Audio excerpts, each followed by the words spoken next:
That's staying in. Welcome to NFL World NFL Starts and Ends. I'm your host, Jacob. And week 9 in the NFL season. Well, before we do the recap, before we do anything, how about that? Let's do the Dennis Allen fire. So, Dennis Allen was named the head coach after Sean Payton left. So, 3 years ago. And in that time, he's had Derek Carr, Jameis Winston, and the offense does not look existent at times. Just doesn't. This year, you thought it was different. They were scoring they scored 90 points in the first 2 weeks. They moved the ball. Alvin Kamara was running out of his mind, scoring on the ground and through the air. And then it just stopped. They ended up losing their next 7 in a row. So Dennis Allen on Monday was fired.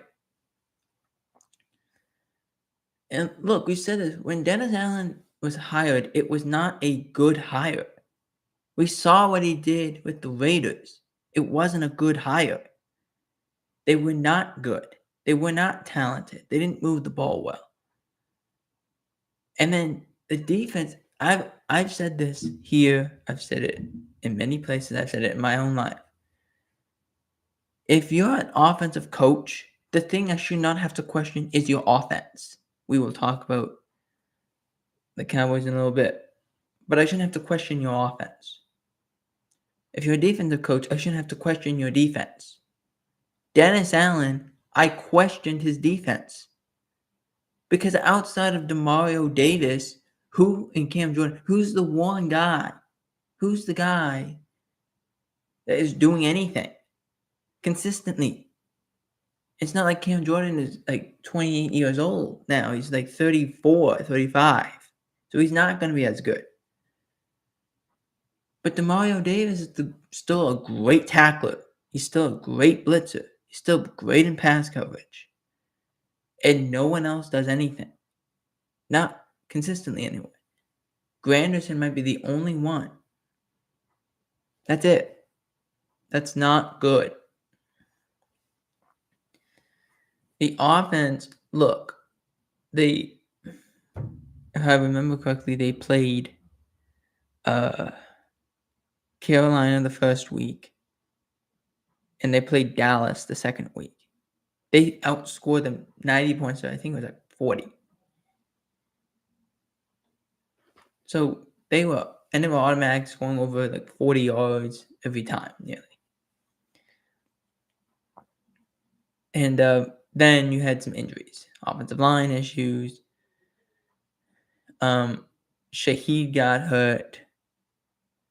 Derek Carr got hurt, and also running through the Chiefs as well, playing the Chiefs and getting just rolled in that game, and then haven't been able to get it back. You can blame that on Dennis Allen and on Clint Kubiak, the offensive coordinator. You brought him in, and for 2 weeks he looked like a genius. Now, not so sure. Not so sure, for sure. I can't tell you that Clint Kubiak, for the first 2 weeks, he looked like he was next Ben Johnson. And now, he might be lucky enough to have a job at the end of the year. That's how it is. Now, is part of that because Clint Kubiak can't do the things he wants because he has Derek Carr? Yes, probably. But Derek Carr was injured. So you had Spencer Rattler. Well, rookie, 5th-round pick. It's a very steep curve as it is to be a 1st-round pick. A 5th-round pick, it's even more steep. So, yeah, no, it just didn't work. And like I said, their defense is terrible. They've lost 7 in a row, including losing a game yesterday to Carolina, where Bryce Young looked fine. Like He's a rookie, basically. That's how I describe Bryce Young.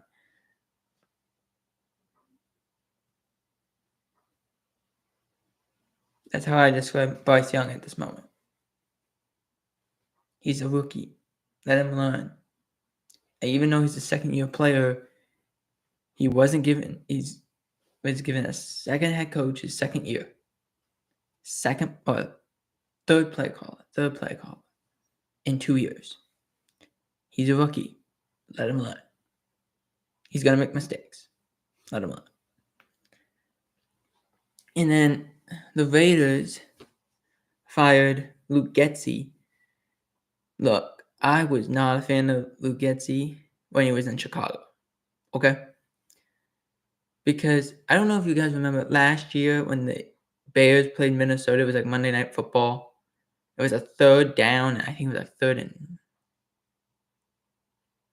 10, 15, something like that. How many like tunnel screens did they run? Where they would line up a receiver behind another receiver and then just put him on screens over and over again. They did it like, no joke, I think they did it almost 15 times. That makes no sense. It made no sense. It's not a good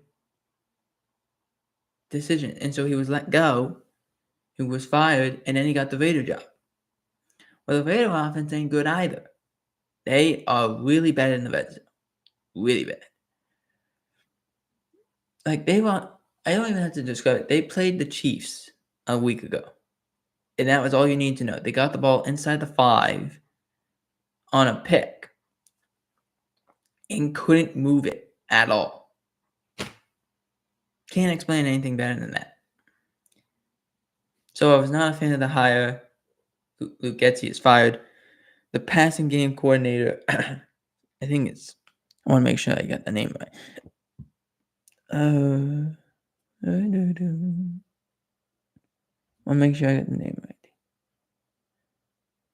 Yes. Scott Turner, who is the passing game coordinator, he is the new interim offensive coordinator for the time being. I mean, it's getting so bad there. They put Desmond Ridder in the game, who wasn't even on the active roster a few weeks ago. They just had to do something. It doesn't work. There's issues with this team. That is what it is. It's a well-known fact. So Dennis Allen gone from being the head man in New Orleans. Luke Getsy out as the OC in Las Vegas. Now let's rant about the Cowboys here, because there's a lot of news and it's a lot of issues, and I can't get all into it in just a recap portion. I can't. There's too much. So yesterday, the Cowboys played the Falcons in Atlanta. The Cowboys banged up, losing 2 in a row, have to get back on track and try and keep pace with this Eagles and Washington teams. Didn't happen. Did not happen. Did not happen in any sense of the way that it could happen. They were awful.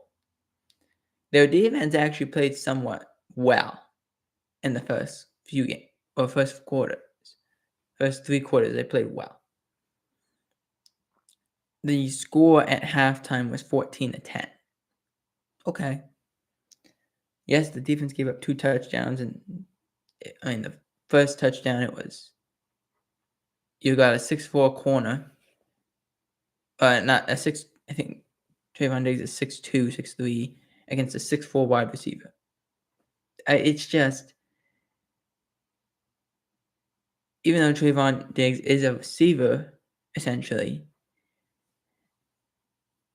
like, he's not going to outbody a guy that big. It's just not going to happen. So that's one touchdown. The other one, they couldn't line up correctly. So it's an easy touchdown to Mooney. But other than that, the defense played somewhat well in the first half. They did. This was a Falcons team that was scoring 30 plus points, 40 plus points a game. They only scored 27. Okay, it's good. And without your best players, you still held them under 30 points. It's really good. You kept the ground game in check for the most part. But here's the thing. Defensively, you still struggle in stopping the run and still struggle to stop a pass. You still struggle. You don't tackle well. You don't get pressure on the quarterback at all. You don't force them into third and long situations. They're usually third and shorts. It's what you do. You don't get off the field and give your offense a chance. You don't do it. Now, they did it quite a bit yesterday, but not on the regular. You have an inability to end long, sustained drives and only give up 3. That's an inability. You are horrible in the red zone defensively. It's bad on defense, but it's not as bad as the offense. It's not as bad.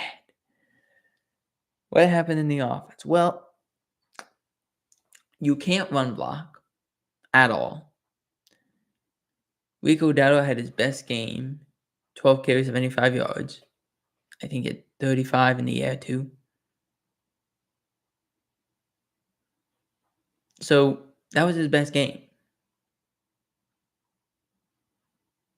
And I was listening to the announcers that were talking about this, which I thought Adam Amin and Greg Olson did a great job in explaining this, because this is way too easy to explain than not explained. When the Cowboys played the Steelers a few weeks ago, about 4 weeks ago, when they played the Steelers, they had their season best on the ground. They had 109 yards on the ground. That's a season best for them.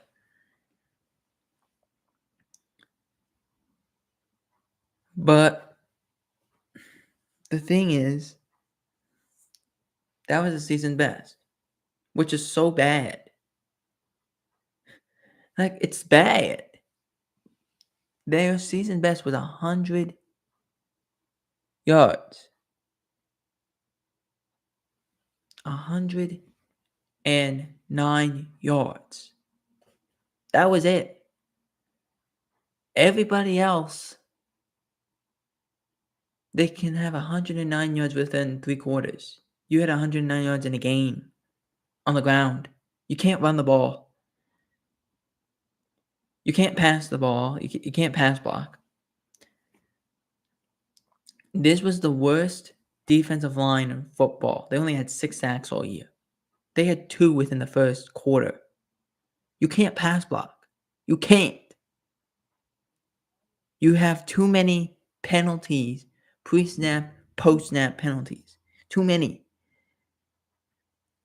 You had, I think I counted 9 pre-snaps.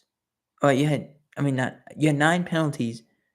I think 5 or 6 of them were pre-snap penalties.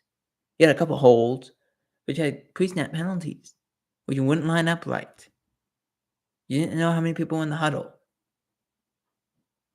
You would false start things that, okay, the false starts, I understand they do happen. But most of the other stuff, that is all taken care of at the latest mid-October. We're in November. It's bad. It's bad. It's really bad. So you can't run block. You can't pass block. So who do you blame? Do you blame the quarterback? No. He was actually playing well until he got hurt. Dak Prescott suffered an injury to his hand, his finger, and a hamstring issue. And according to an MRI that just came back, he's going to miss multiple weeks. So it's the Cooper Rush or Trey Lance show. It's not exciting. It's not. And CeeDee Lamb is also injured. He suffered an AC joint problem. He hurt his AC joint. I had that injury before. It stinks. It's like shocks go down your shoulder. And it's never timed up. It's never timed up. It's always shocks go down your shoulder and you're trying to alleviate the pain somehow. What I would do when I had that injury, I would bang my arm and hit it against the wall to not kill the pain, but to put the pain somewhere else. So I could focus on something else and not that. That's what I had to do. And I had to go through physical therapy to get that fixed. And it's still touch and go as it is. CeeDee Lamb suffered that injury in the first half. Played through it. The two things I came out of this game were CeeDee Lamb is really tough to go back out there. He didn't want people to go and say, no, you can't go out there. No. Now, eventually you do have to protect the guy from himself, but he's a really tough football player. That can't be doubted anymore. He is a tough football player. But the second thing is this offense is really bad. This offense is really bad. They don't push the ball down the field. They can't run the ball. They can't protect the passer. I don't know what you want them to do. What do you want them to do? There's no one else to throw the ball to besides CeeDee Lamb consistently. Like, it's Jake Ferguson, but he hasn't played much or played well when he has. Yesterday was probably his best performance. And we go down. Everyone else, it's like, I don't know. They don't get open enough. Or when they do get open, Dak can't find them because he's so worried about the rush because the offensive line is so bad. It's bad. It's really bad. It's not a good offense. That's just the nature of it. That's just talent. There's in the little details. Like, there was a play, they were going to run a screen on third down to either get a first down, get a touchdown, or just try to kick a simpler field goal. That's what they were going to do. And the reason I added the touchdown part to it was there's two defenders on that side. There's three Cowboys offensive players, two linemen, and a tight end, athletic tight end. You can pick up this first down and probably score a touchdown on this play. Instead, your tight end does not chip the end enough and becomes a deflection. And you have to kick a very long field goal. It's a good play call. It's not executed. That's the problem. When the Cowboys do good play calls, they're not executed. And when the Cowboys don't do good play calls, the quarterback is looking up like, where am I supposed to throw the football? There's no one open. There's no one consistently getting open. And that stems from your coach. That stems from your ownership. That's a team. Your coach isn't helping your guys. He's not. He's not. They're not doing the things that are helping. Yes, Dak's percentages look good from yesterday. They only looked good because everything was short middle stuff. They had to. Not because the Falcons defense is great, but because they don't trust their offensive line. They don't trust it. They haven't trusted it. They haven't taken seam shots down the field as much this year. They haven't taken deep stuff down the field as much this year. They can't. They don't trust him. They don't. How can you? It's not a good team. It starts and ends with the ownership and the coaching.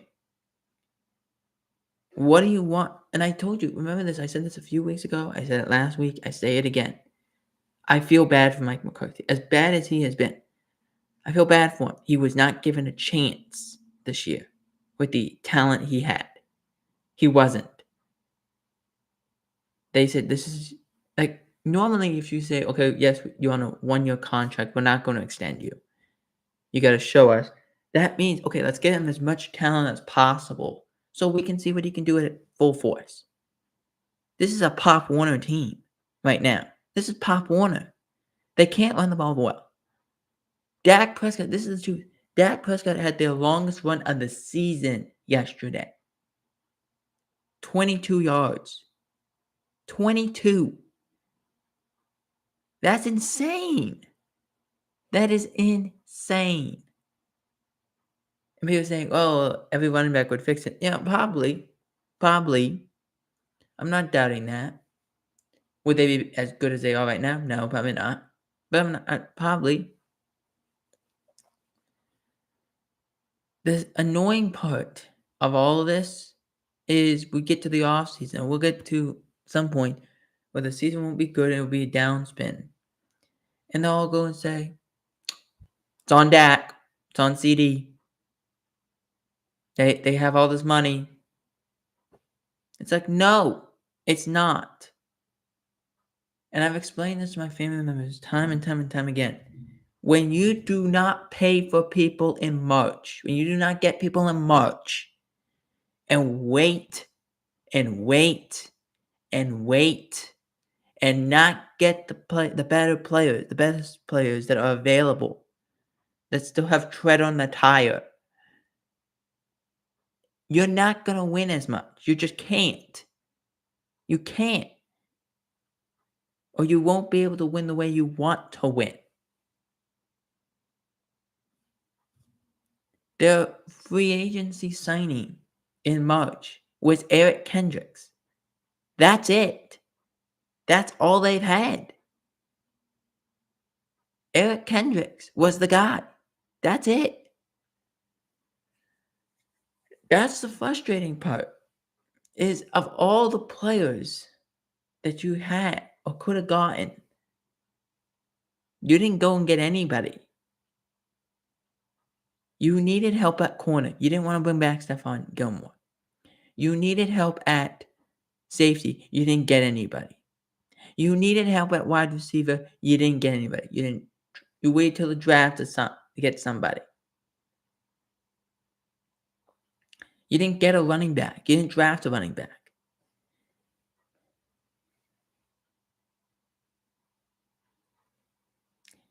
You didn't get a defensive lineman in the interior knowing that you have struggled in that department. Like at some point, something's got to click. It's not working. And then you have Jerry Jones at the end of the day saying, well, I believe in this team. And in 1998, 1994, Michael Irvin tore his ACL or whatever.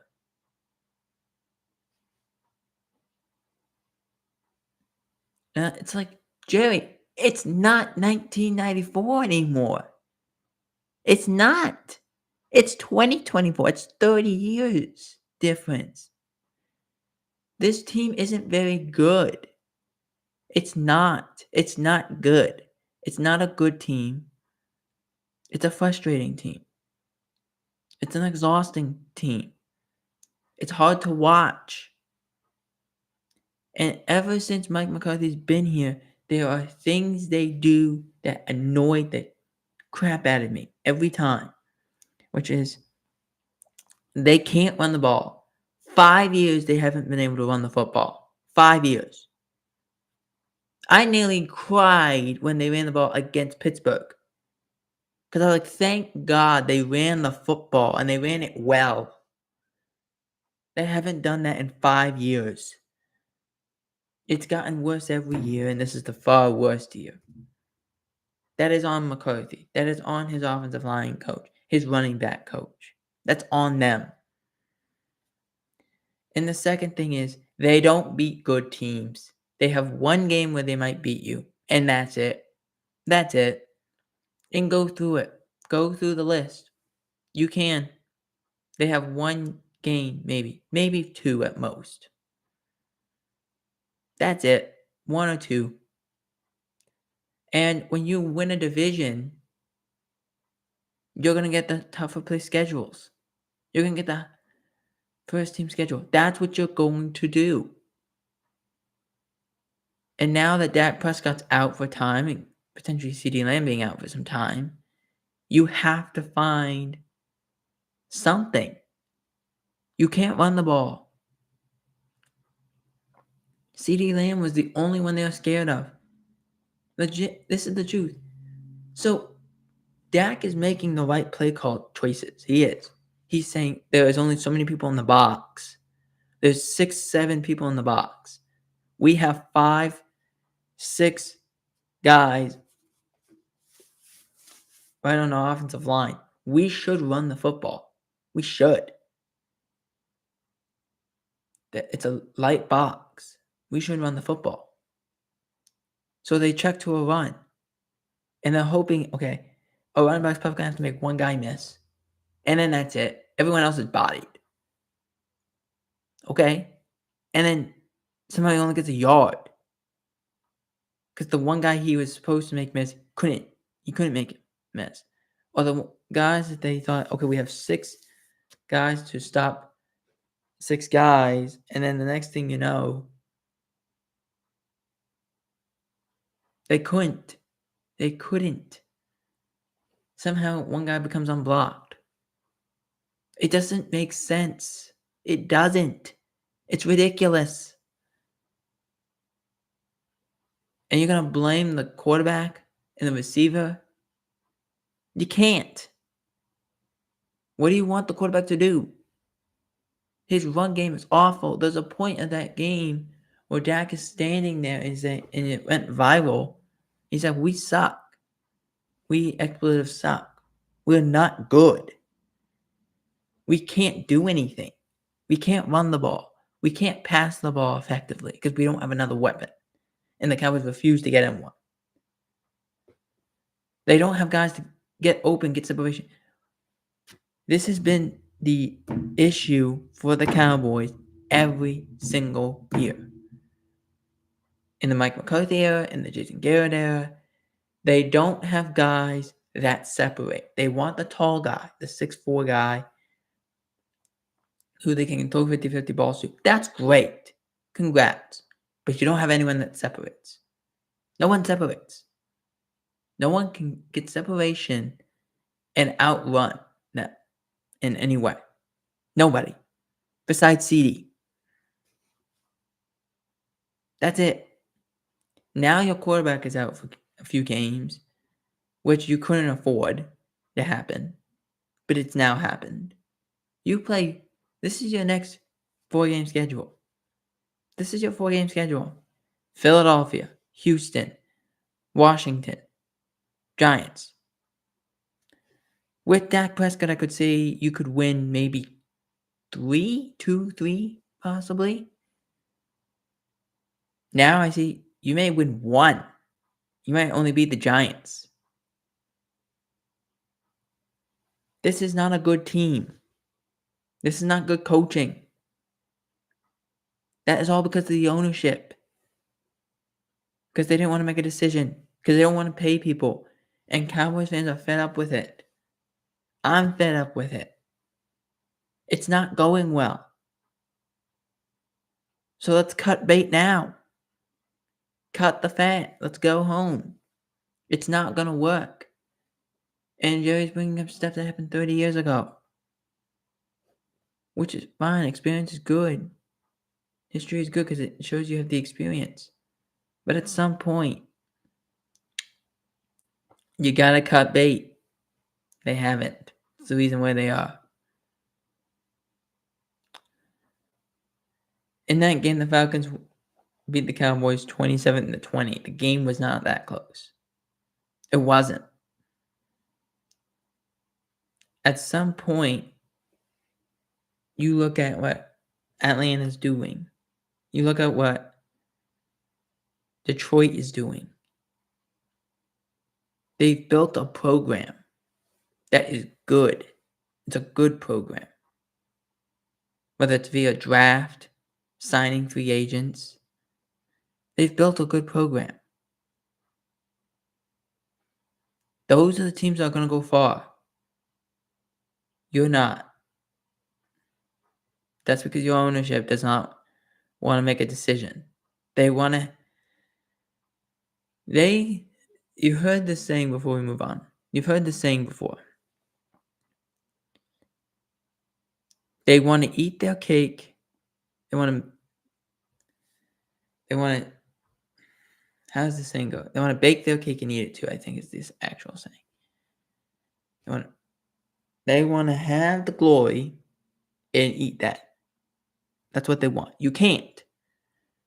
And I said this yesterday. One of my family members was around. I said, we can't even lose right. It's true. You can't even lose right. The Cowboys can't lose right. It's so bad. It's problematic. Next up, Patriots versus Titans. The Titans winning the game 20-17. You know, I said the Patriots were going to win. I did. They came close to it. They really did. They had the ball. Drake May just doesn't look at what the safety's doing and just misses Amani Hooker. And Hooker makes a great play on it. That's what happened. Plain as day. Next up, Broncos at Ravens. Ravens winning this game 41-10. This game, I didn't watch specifically. That's kind of the Broncos offense I was expecting. 10 points, defense. And Julian Edelman brought this up. He said the Broncos are a good team, but they've only faced bad teams. It's true. They've only faced bad teams. That's kind of what was expected. Derrick Henry also over 1,000 yards. It's week 9. Next up, Detroit versus Green Bay. Lions won this game 24-14 in a rainy game. And in fact, Jared Goff, I thought he did fine. They ran the ball very well. Couldn't stop Montgomery and Gibbs. Another thing that both the Falcons and Lions do and the Niners do, they don't depend on one running back. They don't depend. And here's the hypocrisy of it. Howie Long said, you have a number 1 running back, you have a number 2 running back. You don't have a running back by committee. That means you don't have a running back. Which is not incorrect. It's just no one uses one running back anymore. Nobody. No one ever has, really, but no one uses it. Those days are done. You're going to see a lot more. Like, that's the Jahmyr Gibbs, David Montgomery. When McCaffrey comes back, they're going to use Jordan Mason, but just in a different role. You see it in Baltimore. Even yes, they have Derrick Henry, but they have Justice Hill. They do different things with them. It's what you got to do. It's what the Lions do. It's what the Falcons do, where they have Bijan and Algier. It's what they do. They're going to keep them fresh, and they know they have workhorses. It's not a hard thing to figure out. They ran the ball well when they threw it when they had to. They had success when throwing it. It's plain and simple. And for the Packers, Jordan Love should not have been playing in this game. He looked way too hurt. He couldn't really run. He was a sitting duck, and that was evident in the game. where Love threw a Hail Mary short of the end zone by about 10 yards. He wouldn't have been able to get there really if he ran anyway, but he couldn't run. He was like hobbly. He was ginger all the way down. You can't have that happen to a guy. So there was that part. Then the turnover, the interception.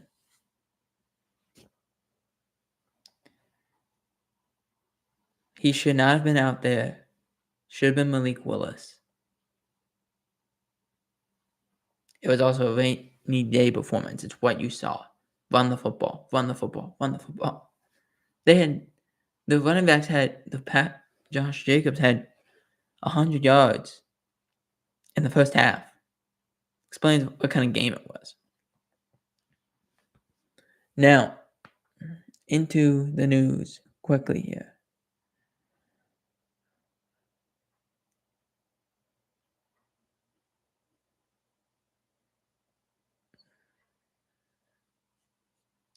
So we already brought up the point of Dak being out for a couple weeks.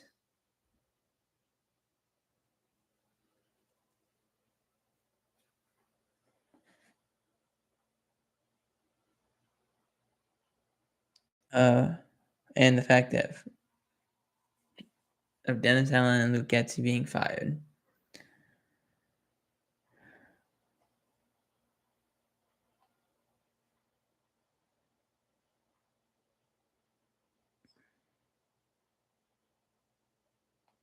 I guess the good thing of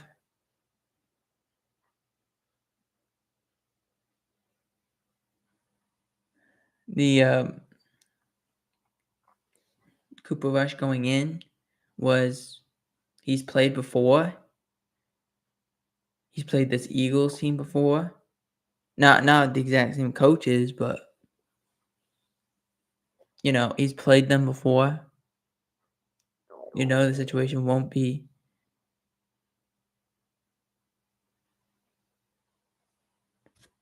too different for him, but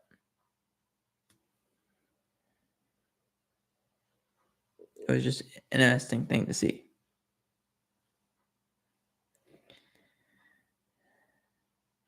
Next up, and this is how good Saquon Barkley is.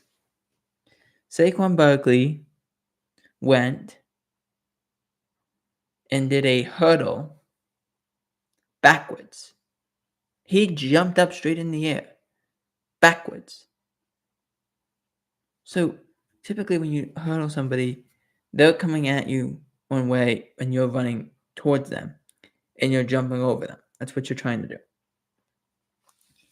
Saquon didn't get that message. He said, nope, I want to make it more difficult on myself. I'm going to turn around, have eyes in the back of my head, and jump and still clear you. It's made no sense. It was an unreal play from a great football player. That's what happens. You have a great football player with a great team, and he can do his thing well. Boom.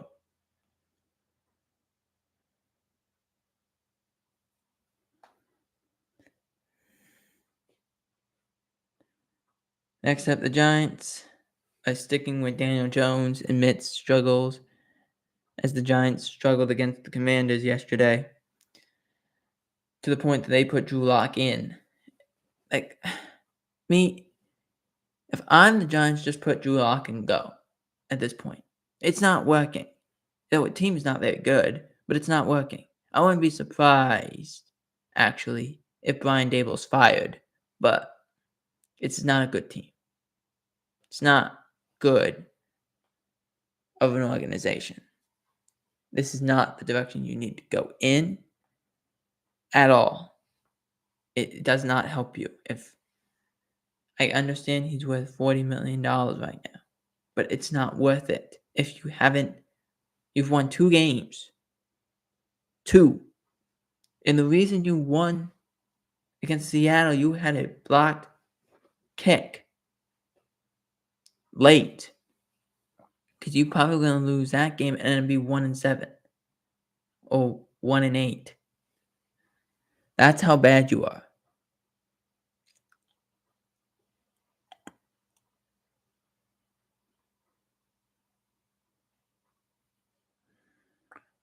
And finally, trades that we should probably look out for in the next 24 hours or so, 26 hours. Za'Darius Smith, see where he goes. I saw someone say Tyler Lockett. That's incorrect, I think. They still have a chance. So I don't see Tyler Lockett getting moved. Especially with no DK Metcalf.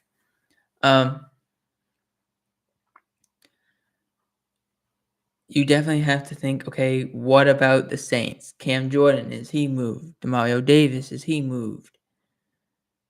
Granderson, is he moved? Like there's definitely some players on this team. Same thing has to be said about Jacksonville. Do they move on from anybody? ETN, are they moving on from him? Are they moving on from so and so? Do they move on from this guy, that guy? They've already moved on from their left tackle. Wouldn't be surprised if it becomes a fire sale. Same goes for Carolina. For NFL World, I'm Jacob Bieber.